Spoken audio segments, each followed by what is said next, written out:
hope you're not falling asleep. There is still coffee if you need. But, I see everybody's quite active, quite interested, a lot of interesting discussions. And I think we have 2 more panel debates and 1 more fireside chat to close our day.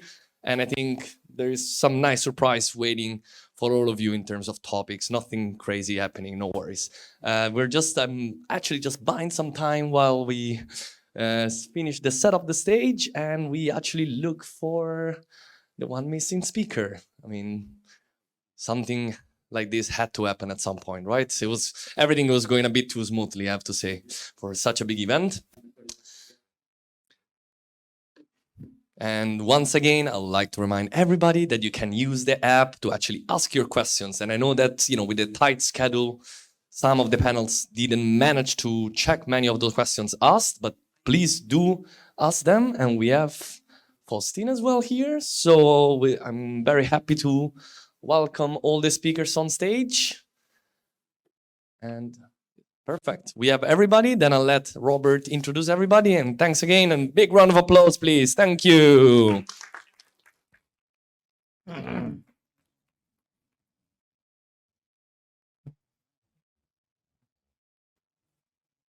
Does it work? Can you hear me? Yeah, please. No, great. So yeah, I'm delighted to have such a nice group of people now at hand. We would like to discuss a very important topic, in particular in the industry. I think that's something that's getting more and more apparent, that there needs to be a better coordination, better engagement, and better exchange between the players in the industry. And the EU, as you know, is a complicated place. So there's an EU level, 27 member states, and a lot of other entities that are somehow involved one way or another. One of them, the UK, for unfortunate reasons. Rather have you in, but not up to me, unfortunately. But I'm very delighted to have today on my right Faustine Fleuret. She's the president of ADAN. Mark Foster, who's the EU lead of the Crypto Council for Innovation, and Ian Taylor, who's the executive director of Crypto UK. What we would like to discuss today and also showcase a bit what's happening on other levels in other jurisdictions in the trade association space. So like if you ever want to catch up with any of them, I'm pretty sure they're delighted to showcase and discuss more about what's going on in France, what's going on more in the US, and what's going on more in the UK. And that's pretty much where we want to start this. Guys, what is happening and what should we do to make this even more efficient, more effective, so that we're basically at the end, and we heard it in the first panel, that there needs to be engagement with the policy level, right? And that needs to be happening in the member state, needs to be happening across the pond in the US, and it needs to happen in the UK, because in the end, they're all meeting in the same room when there's an FSB or BIS or whichever entity it is, FATF level. And then they discuss what they should do with us. So what should we do to make this better? And maybe I'll start with ladies first. So Faustine, what's your view on this? What should we do? Thank you, Robert. Hi, everyone. Really happy to be there. Actually, there is lots of things happening in France for a long time. I don't know if it has been discussed before, but in France, maybe I should remind what is ADAN before, but ADAN is a professional body that was created 3 years ago in France to gather the professionals of the blockchain and crypto asset industry in France and in Europe, because French actors do have European ambitions. And actually why we were created is that because we had really early regulatory debates in France. So it started in 2017. And there was no professional body at this time that could represent and take part in the debate.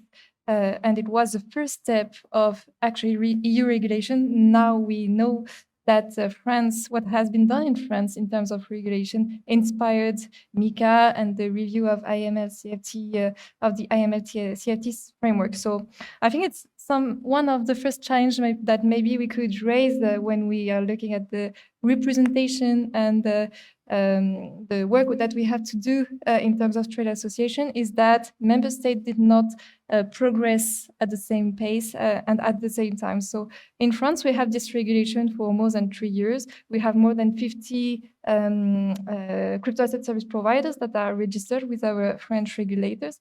And actually, because of this advance in terms of work in regulation and in terms of compliance of our actors, today France do want to keep the lead in regulatory debates in Europe, and actually they really want to anticipate in everything that is coming now that they finalized MiCA under the French presidency of the Council of the EU. So what it means for us is to work on the regulation of DeFi today, is to work on the regulation of NFT today, because and we had the this reminder by our French Minister of Economics and Finance last week.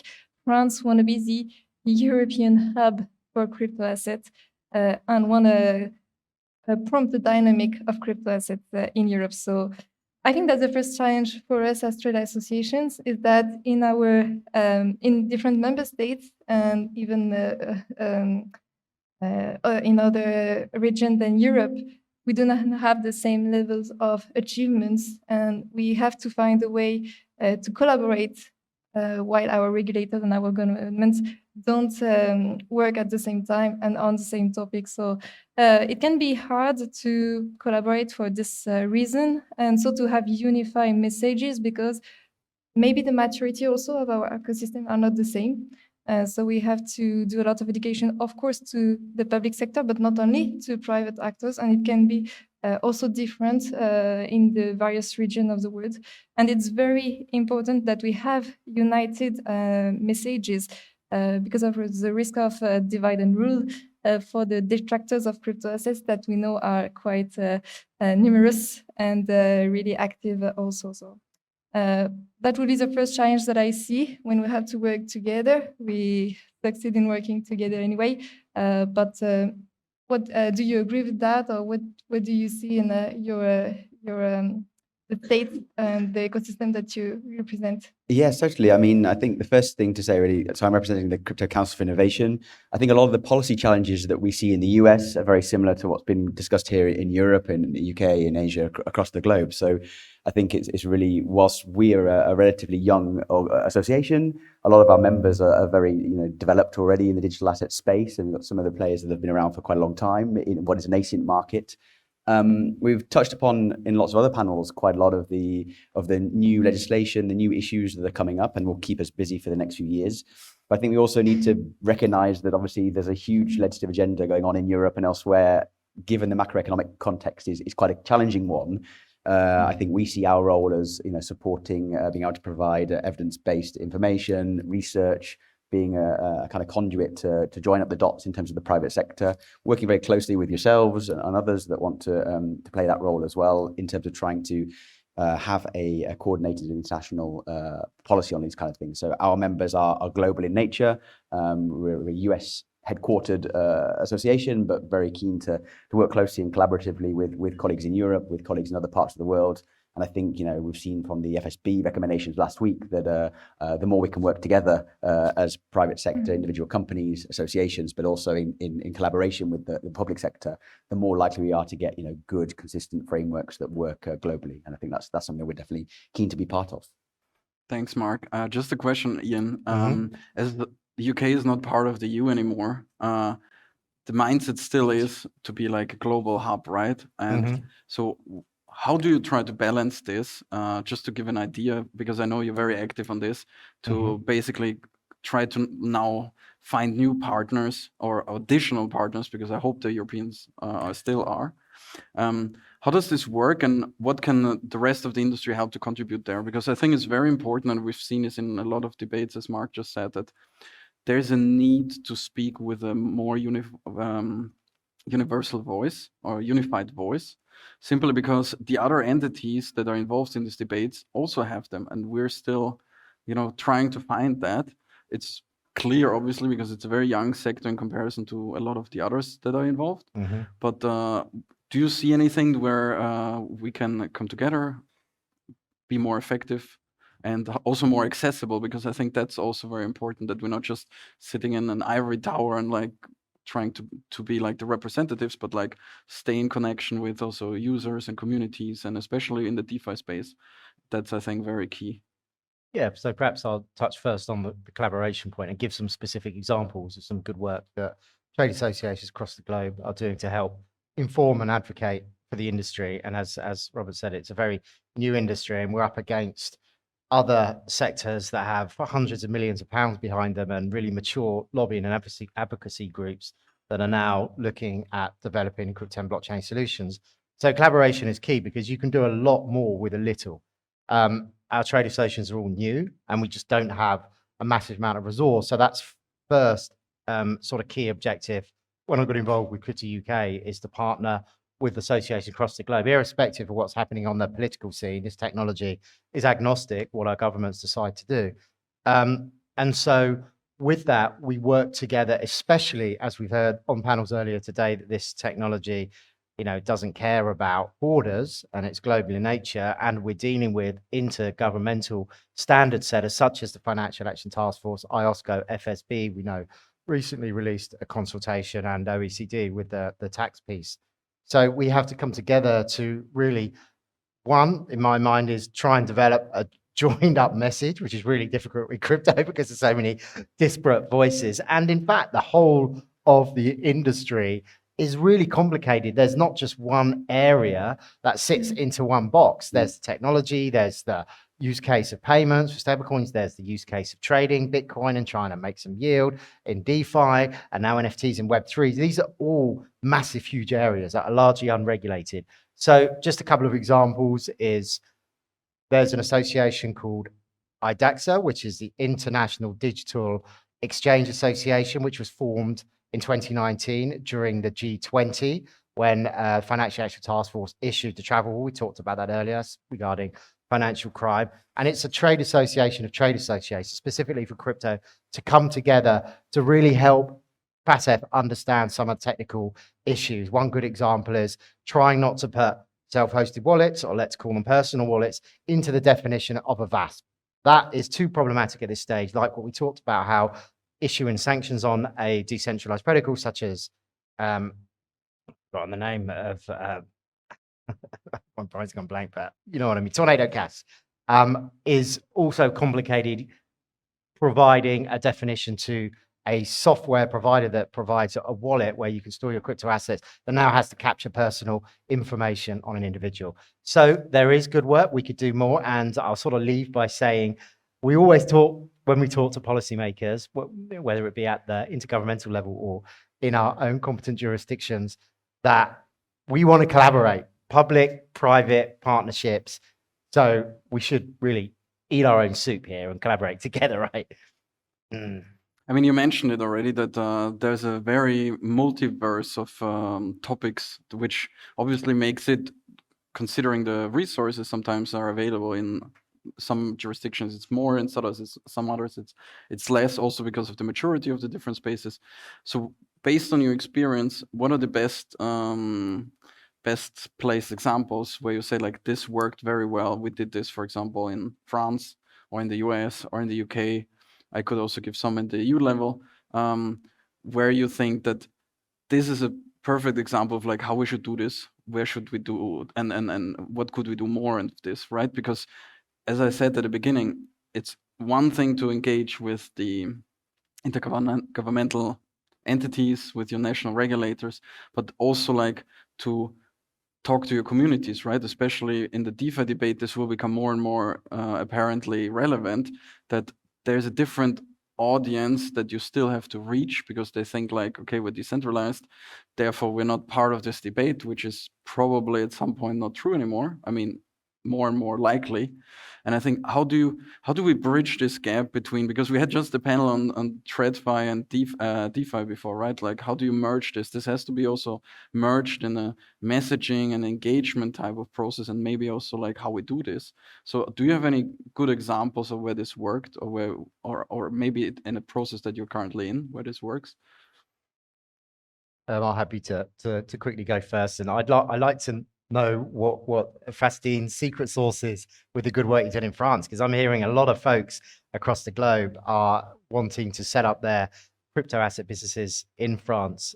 So well done for that. We're still good working on our regulator, but yeah, so DeFi and lots of crypto market participants have this philosophy and mindset that we're outside of government control. You know, the philosophy of, let's say, some people in the industry is that we're trustless, we don't need any central control, and therefore we can also be fully decentralized and, you know, have a DAO structure and so on and so forth. Now, that doesn't help where we try and bridge this gap, where we want to protect against security, for example, on the last panel we talked about that, and also protect against consumer harms. And that's where the government's focus is naturally. So we've seen lots of policy on money laundering and terrorist financing, and now we'll start to see more policy on protecting against people's harms to vulnerable folks. And it from my experience, it just takes time. It's such a slow process, but I have started to see a shift where lots of market participants are hiring grown-up people that come from a policy background, that understand how to engage with regulators to really drive forward this debate. So I'm more positive today than I was 2 years ago when I was banging my head against the door trying to talk to a decentralized application, saying, why don't you join our community and help us advocate government? I started to see a shift. That's my personal experience. No, I think that's a very good point. And I'd just add to that, a lot of the people that are working in the space now have background either on the policymakers' positions themselves. In the council, we've got people that have worked in the Fed, in the Treasury. I have background here in Europe. So I think that helps because we understand what policymaking is like. Admittedly, it's always going to be different in a decentralized manner in terms of we have a very diverse community. That's part of the nature of what we're doing. So I think a lot of it is about trying to work out where we could be bridge builders. And so Sheila Warren, who's our CEO, you know, she's got background from the World Economic Forum, has lots of relationships with associations, private sector, public sector, and we want to kind of keep maintaining those, building those, and being able to use that to have a consistent approach across jurisdictions. So I think I wouldn't give you a kind of one-off example, but I think, you know, there's obviously a lot of people out there, a lot of different associations and organizations with lots of representation, slightly different views. You're always going to have a certain amount of divergence or diversity of views, and I think that's natural and healthy. You'll have a certain amount of specialization as well for certain perhaps smaller regional or national associations. For us, we have a global ambition. We have our members are obviously operating internationally. So, you know, that's all part of why we want to work closely in Europe, in the UK and the APAC region as well.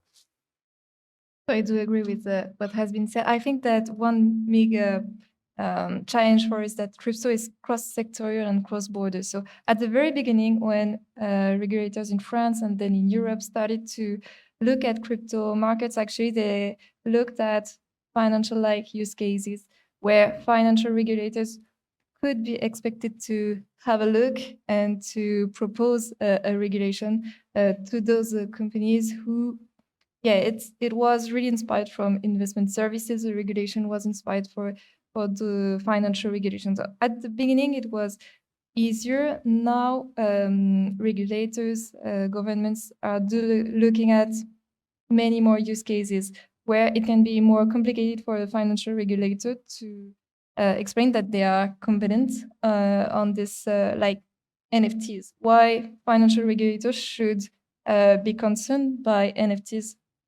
Maybe some, but not all. And actually, there are many, many more use cases where it becomes increasingly complicated to see who would be relevant to work on this. And even for actors, so who could, should they speak to this? Who we should speak to get the information or to be able to negotiate on what's coming and to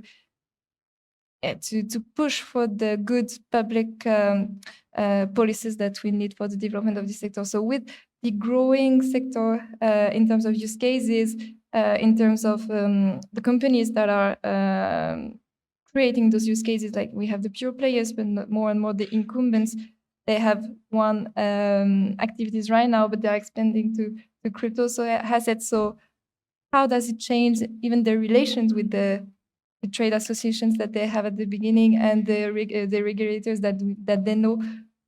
Who are the new people that should be involved in those debates that are not at this time? So because crypto is cross-sectorial, it's really complicated. And the other challenge is that crypto is about businesses, but also about philosophy and ideology. And so you have people that, the trade associations are defending businesses, and you have other think tanks, other associations that are defending an ideology, a philosophy, and everything is could, and that's a danger, confuse the message if you are not targeting the right people, the right regulator, the right public policy makers. So it's a very complicated topic that is coming in lots of different matters, and we have to make it very clear to the public sector that is demanding for education still now, and innovation is growing, that we need to do education every day on everything what is coming on, and actually it's really fast, really complex. So yeah, we still need to make it clear for regulators of what are the different actors that are involved, who should be involved in terms of the public sector, so that we have the right debate at the right place. And that, I think, something that will become even more complicated. I think Faustine mentioned a very important point, or actually two, I think. First of all, do blockchain crypto trade association need to become Web3 associations in the long run to cover all of this? It's like, do we have to grow in this direction? Or is it rather something where we need to maybe take a step back and be more focused? That's the first thing. I think that we will have to ask ourselves, right? Because although, and I see this positive collaboration at European level between the trade association, I mean, us trying to work on things together all the time. And what do you think is the necessary thing, or is the role for both of them? Because either we grow and become like the new tech associations, or is it something where we maybe take a step back and become like a Swiss Army knife in a way where it's like you have a tool for each of the topics, and then maybe split it up again? So what is it, or is it the middle ground? Yeah, I mean, I'll jump in on that one. I mean, I think we've got to be kind of driven by what the policymakers are looking for and where the legislative and regulatory agenda is taking us. So, as I mentioned before, I think there will always be a certain amount of coherence and commonality around a certain number of top files or top issues. And I think those challenges that we have in Europe are very similar in the US, UK, and elsewhere as well. So there will always be that there. And I think the more we can work together, obviously, the better. But again, you know, if you're trying to build something, you're not going to have a single voice for something. It would be quite weird to have a centralized system for a decentralized, community. So I think there will always be a tendency to have some specialization, some players which will be more focused and more interested in certain areas, certain aspects. So it's really just trying to find the partnerships that work, and where there's a membership that is consistent and coherent, where we can work together across jurisdictions. Because I think fundamentally our members, and I'm sure it's the same for yourselves, it's about trying to have an international framework that is consistent and then can be applied globally. At the end of the day, that's very similar to centralized finance, where one set of rules makes it easier for business to be able to operate. We might not always get an ideal set of rules at a global level, but if we're all basically going in the same direction and working across jurisdictions, I think that's going to be very helpful. Just maybe as a last question, for the sake of being on time, like if you would give one message to our audience, either at home, their computers, or here, what should be coming from them? Like like we know what we're doing. Is there I don't want to call it a demand, but a wish maybe? It's like, what do we want to see more, or we hope more to see, also based on what the politicians and other policymakers, regulators said earlier today? I think, is there something where you hope like this should be done? Support your trade association and engage with your policymakers, because the more communication you have with them, the greater opportunity we have to educate these folks. That I personally believe, and everyone on this panel, I'm sure most of you in the audience do, this tech is revolutionary and will transform our lives. And we talked about Web3, and that is the next iteration of the internet, and all the good things that will come with living our lives more online and virtually, and so on and so forth. At Crypto UK, we have reactive policies and proactive policies. Naturally, there's so much happening, it's impossible to cover off everything. But in terms of being led by policymakers, in my experience, because this industry is super dynamic, we're generally led by our membership. So we've onboarded NFT issuers. So then we have to start thinking about how to advocate for NFTs with government. Web3, players are starting to have conversations with. So we'll need to start considering what the regulatory perimeter looks like around that. But this is all very, very new and moving very quickly. So again, as I pivot back, it's hard running a trade association in any industry. And this industry just seems to make it even more challenging, but fun at the same time. Yeah. Mark? Yeah, no, I'd agree with all that. I mean, I think we definitely need to try and find ways of collaborating together. It's, as I said before, a lot of the challenges are similar. I think that I've been quite reassured and encouraged by the fact that here in Europe and also what we've been seeing in the US, there's a whole bunch of bills, it's going through Congress, there's conversations with executive orders, there's the governments. Here in Europe, we've got the Parliament, we've got the Council, so there are a lot of players out there, but they all genuinely seem to a certain extent, realize that they want to educate themselves as well, because a lot of people would not confess that they know a lot as policymakers about this kind of nascent industry, and they want to learn. So I think that's helpful. We as the associations and the industry need to, make the case for why it's important, what the use cases are, why it's revolutionary, and how it's going to, at the end of the day, we hope obviously improve people's lives by actually providing goods and services that citizens want. Because I think ultimately, with my old policymaker hat on, that's what the politicians and the policymakers want. They want to create legislative and regulatory frameworks that enable us to have robust systems that protect individuals, but enable, evolution of new technologies and new ways of working. And I think, it sounds from what we've been hearing from lots of policymakers that they recognize that this technology, the underlying technology, is positive, can have benefits, is here to stay. And I think it's our job to kind of continue that message and explain how we can do that in a way that ensures that they can also protect consumers and citizens as well. Thanks, Mark. And we end with you, Faustine, after we started. So final words. Yeah, my final recommendation to public policymakers, I think it's really consistent with what has been said, is that get connected with your trade association and your industry, because it's too important. The debates, the regulation that we are building, it's too important to not to keep the industry away from those debates and not to get their recommendation, their expertise, their knowledge about the crypto industry, the functioning of crypto asset. And we could regret at some points of MiCA debates or TFR debates that the industry was either not consulted enough, either got too strict deadlines to be able to give really important and really concrete feedback that would be useful to build an adapted and a proportionate regulation. We do need to take the time of those debates. We need to take the time to build the proper regulation, the appropriate regulation that will find the right balance between innovation and protection. So if we need some more time, I think it's fine. We're still, the innovation is still growing. The maturity is not the one of the financial system. So, I mean, we can take the time to do the things properly, and it means to get connected with the companies, to ask for their expertise and to do something that is appropriate for their development. So do not be disconnected to this ecosystem. Really, and it's going too fast to be disconnected to this ecosystem. Thanks. On this note, I think that's a good final words. I hope you enjoyed this short trip into the world of European and global trade associations. So please join the debate. I know you're all that are here very active anyway already, and but there's always a bit more than everybody can do, and that's what we're trying to encourage, what we're trying to do ourselves, and we will keep trying to, because I think we all believe into the idea and the innovation that this sector brings, and I think that's what it's all about. And on this note, thank you to the panel. So maybe short clap of hands and hand over. Thank you